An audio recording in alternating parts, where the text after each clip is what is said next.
연축성 발성장애는 신경질환이라고 생각하시면 됩니다. 대개 연축성 발성장애는 일시적으로 오진 않아요. 목소리를 사용하지 않게 되면 발성하는 모든 근육이 약해져요. 나중에 목소리가 거의 안 나오시게 될 거고요. 완치하는 방법은 안녕하십니까. 마포에 있는 프라나 이비인후과 원장으로 있는 안철민입니다. 이비인후과 질환 중에서 목소리와 연관된 진료를 주로 보고 있고 청력, 난청, 특히 보청기에 대해서 진료를 많이 하고 있습니다. 오늘은 연축성 발성 장애라고 하는 목소리 질환에 대해서 말씀을 드리려고 왔습니다. 아직 정확한 원인은 모르지만 뇌 신경의 문제로 보고 있어요. 뇌에서 신경이 전달이 돼가지고 근육까지 가서 근육에 움직임을 유발하게 하는 게 일반적인 건데 그런 과정에서 뭔가 뇌에서 잘못된 전달이 온다는 거죠. 근본적인 원인은 연축성 발성장애는 신경질환이라고 생각하시면 됩니다.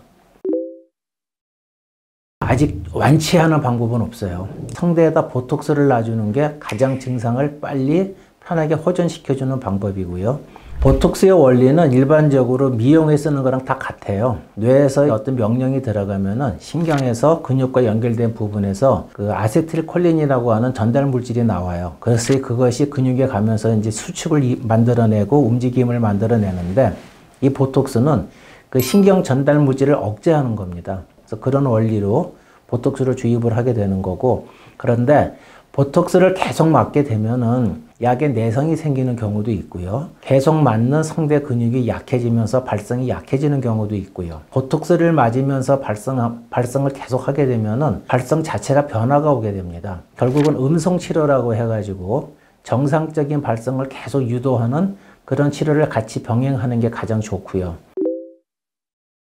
목소리가 달라진다는 게 감기가 좀 심하게 걸렸을 때 목소리로 생각을 하시면 되고요. 완전히 다른 사람의 목소리가 되는 건 아니고요. 자신도 모르게 계속 작은 소리를 내고 가성처럼 소리를 내기 때문에 목소리가 약해지는 경우가 있어요. 당장의 목소리가 경련이 와서 떨리고 끊겨서 말하기 힘든 증상은 호전이 되기 때문에 많이 편해하시는 건 사실입니다.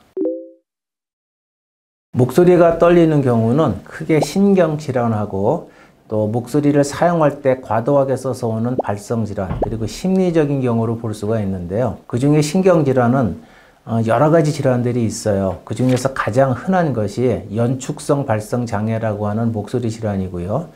대부분의 목소리 떨림이 오는 경우는 연축성 발성장애라고 해도 무관한데 그거 외에도 근긴장성 발성장애라고 하는 소리를 내는 방법에 의해서 나타나는 현상도 있습니다.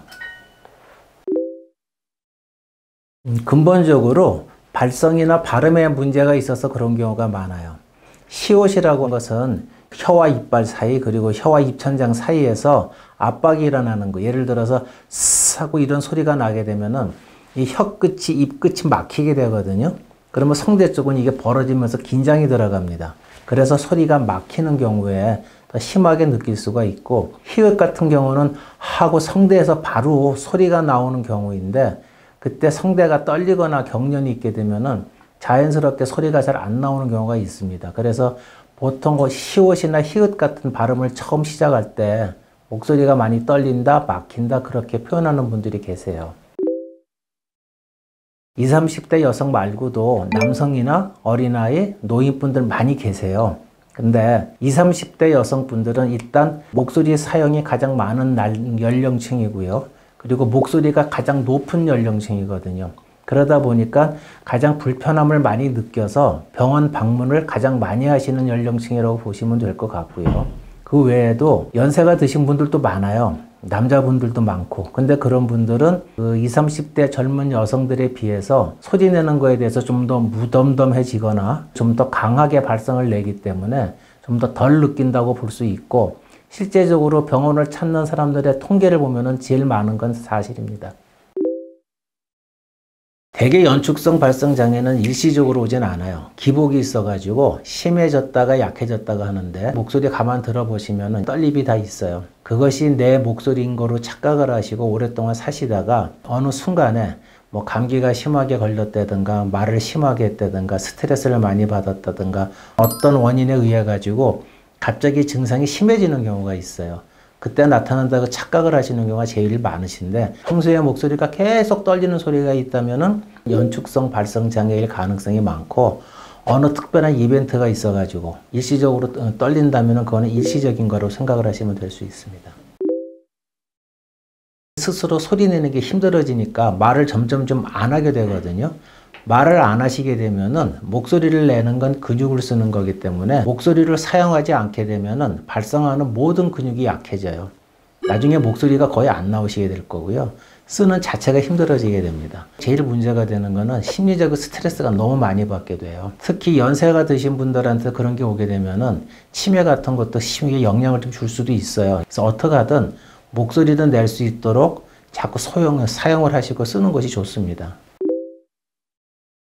락스복스라 그래서 컵 안에다 물을 좀 집어넣고 우 하고 불면은 물에 거품이 뽀글뽀글 올라오는 정도. 그렇게 하게 되면은 그게 좋은 점이 뭐냐면은요, 소리를 내는 호흡 근육을 계속 사용할 수가 있고 성대를 부드럽게 이완시켜주는 효과가 있어요. 그런 것을 많이 해보시면 도움이 되실 수가 있고요. 목 주변의 근육을 이렇게 마사지 해주시면 돼요. 딱딱하거나 잘 안 움직여지시는 경우가 있어요. 그래서 그거를 자꾸 움직이시고 잘 주변 근육을 마사지 해주시게 되면은 생각보다 많이 편해지는 걸 느끼실 겁니다. 지금까지 연축성 발성 장애에 대해서 말씀을 드렸는데요. 그냥 목소리가 떨리신다, 간단하게 생각하지 마시고 한 번은 상담을 받아보시면 좋겠고요. 연축성 발성 장애가 있다, 진단을 받으시더라도 너무 걱정하실 필요 없어요. 잘 치료를 하시면 대부분 그냥 편안하게 지내실 수가 있습니다. 도움이 되셨길 바라고요. 지금까지 풀하나 이비인후과 원장 안철민이었습니다. 감사합니다.